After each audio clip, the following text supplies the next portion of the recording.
This is the MonDak OilField Review with host Jason Spiess.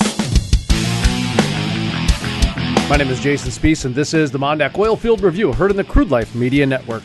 On today's episode, we talk with Dan Hedrington with SEH regarding the Davis Refinery.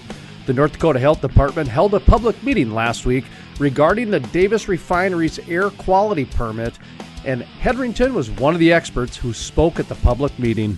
In just a moment, our exclusive interview with Dan Hedrington on the Davis Refinery right here on the MonDak OilField Review.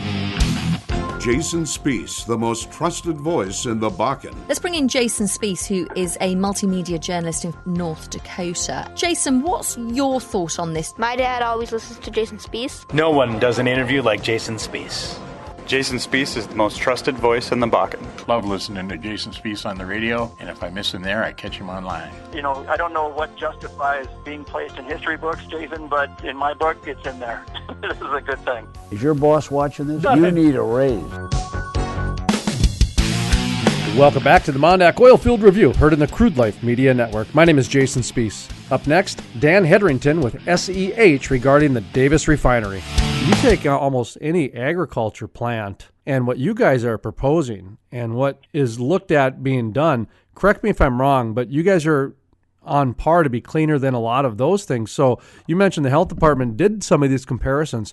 Did that have any impact on people when they showed some of the other plants in the state that were going to have a lower air emissions impact? I think it did. It really did. Once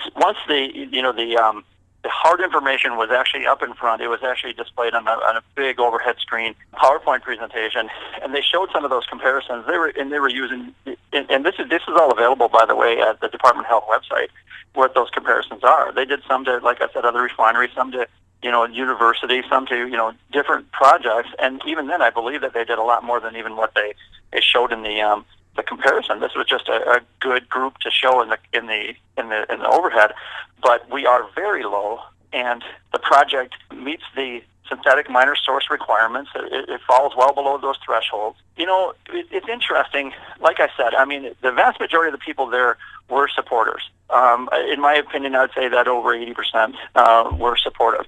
And the reason we found that out was one time when one woman got up and made some comments in support of the project, the vast majority of the audience broke out in applause. And we were grateful that they were there.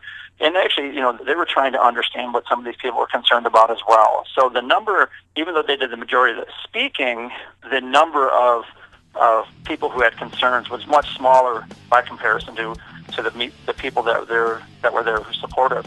Once again, that was Dan Hedrington with SEH on the Davis Refinery. To listen to the full-length interview with Dan Hedrington or to follow this and other energy series, visit our website, thecrudelife.com. That's thecrudelife.com. The MonDak OilField Review is part of the Crude Life Media Network. Check us out on Facebook and Twitter. All of those social media links can be found at thecrudelife.com. From the staff of the MonDak OilField Review, my name is Jason Spiess, asking you to be happy, be safe, and keep it turning to the right.